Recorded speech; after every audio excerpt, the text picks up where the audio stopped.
step into Ballad of a Small Player, a haunting adaptation of Lawrence Osborne's 2014 novel, reimagined on screen by the master of silence and precision, Edward Berger.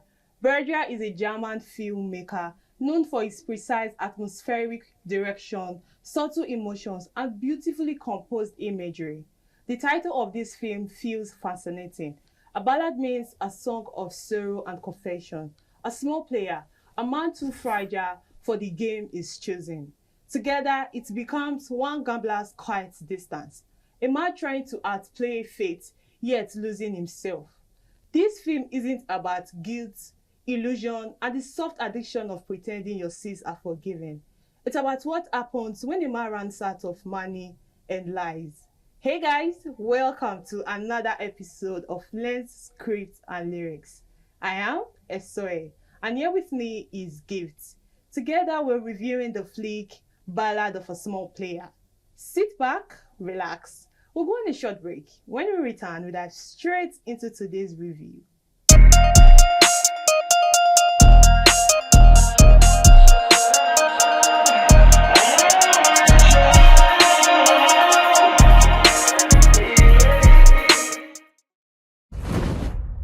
Lord Macau, gambling capital of the universe. Here, card games can change your life in an instant. My name is Doyle. Lord Doyle. Mr. Riley?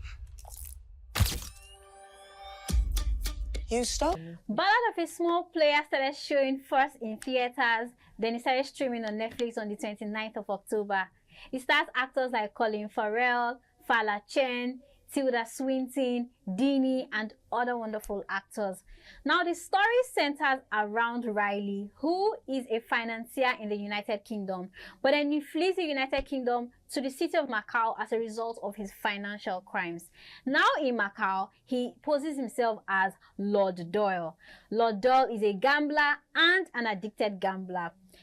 This movie has been getting different kinds of reactions. Positive reactions and negative reactions, and this is as a result of one, its complicated plot structure, how the movie paces. It's quite slow, so it could pass off as boring, and also those who are not really fans of psychological movies will also find this quite disturbing. Well, the story progresses from us seeing Doyle as this, wealthy Englishman, from his luxury stores to the luxury hotels, but then there is more to this character, but we can't tell at this point until we then see that he's in so much debt with the hotel. Then they take us to the casino scenes. Now there's a lot of repetition in the casino scenes, yes, though I feel it is intentional. Edward Berger uses it to dwell more on Lord Doyle's mental state. It shows how mentally unstable he is, and that is very intentional. Then we see how he keeps losing these bets, but he just wants to keep playing. Now it's more than gambling. Yes. At that point, I felt like there's more to this thing. What is this man actually looking for? You have used all your money. What else do you want? Then Dao Ming comes in, and then she offers to borrow him some money. And then meeting Dao Ming, his luck starts to change. He starts to win. But now this winning it feels vain at this point, because he has started to realize himself. He meets up with the character Cynthia, who represents his past, and somehow he starts to reconcile with his past. He wants to make up for his past, the crimes that he has committed in his past. He somehow wants to make up for all of these and the people that he has hurt in the past. And then the movie ends as quiet as it started. Okay, I would say from your narration, this movie left a lot of unanswered questions for us, the viewers. We didn't know, it ended in mystery. We didn't know what truly happened. We didn't know what was real. We didn't know what was illusion. First, we saw Doyle, he fell from a rooftop, right? We didn't know either is a ghost. Dao Meg too, we didn't know if she's real in the movie. So there are a lot of things that they didn't really explore on in this movie. Very true. But outside that, they still have like quite a number of good things in this movie. I quite agree with that. Yes, first I would say the cinematography, I would say the soundtrack and the costume too. The cinematography was one to be unmatched. Of course. It was delicate, it was restrained. Yes, the cinematography is what actually helped how we see this movie and how we felt with us. I like how Edward Berger and the cinematographer James Friend played with the lens. Yes. They brought the city of Macau to us. For one, they made us feel Macau. We didn't just see it, but we felt like we're actually in Macau. Even if we were not in Macau, but at least we can actually feel that this is a lively city from each of the shots. Beginning, they played so well with light, gold, red lights. It was really bright from the beginning till the end. It was not in a colorful. bad way. Yes, colorful is the right word. It was actually a colorful scene. Same, It was visually appealing to the eyes. Also, I would like to comment on the fact that the cinematographer was able to help us appreciate Lord Doyle's character better. Yes. From We could seeing, feel we his could feel of all of his confusion. emotions. We could feel his confusion. We could feel that lost in that, the feeling of lost in him, that search for something. We could feel it from each of the shots. We could see all of that confusion, that instability. We could see all of that with the way they played with the lens.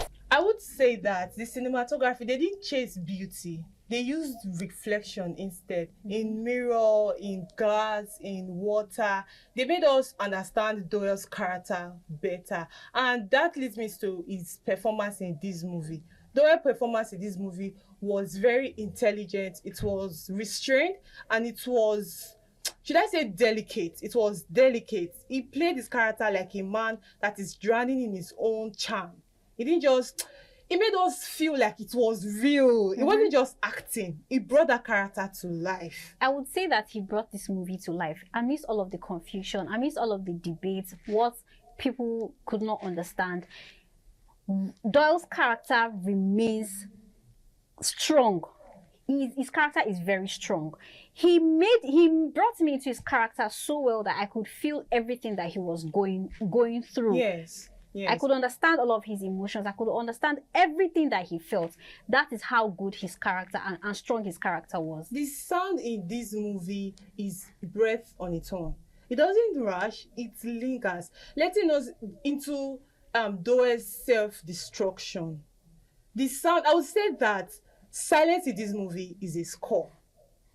And there is music in this movie, but the real soundtrack in this movie is tension. Even Doyle himself is a soundtrack on his own.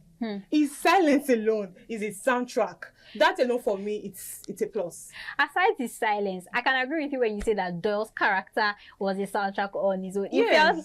Let's just give, if we want to give him a genre, we'll say that he's a jazz, it's a jazz music. He was present, and not in a bad way, No. or in a positive way as well. So aside their characters, there are other things that wasn't so good about this movie. Yes, I would say that first the characters were underdeveloped, especially Doyle. They didn't explore more on his character. They just, beyond the surface, they didn't explore more on his character. And the movie was full of, should I say, empty grandiosity or pointless grandiosity rather. So some scenes were repeated consistently. So I would say that those parts didn't really sit well with me in this movie. And overall, I would say that this movie is an average movie because Yes. the Omeg's performance in this movie was quite mysterious. Her performance was mysterious. She was calm. She was yes. compassionate as well.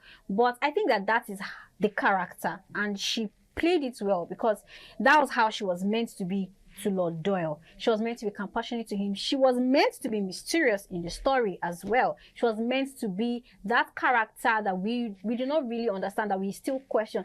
All of these things that are causing debate, it's intentional from the director. Edward, yes, I think that it is intentional from Edward Berger. But in all of this, I still feel like it's an averagely okay movie, which is why I'll be rating it a 6/10 I'll rate the movie a 5 out of 10. So guys, we've come to the end of the first segment of Lens, Script and Lyrics. We'll go on a short break. When we return, we dive straight into the second segment.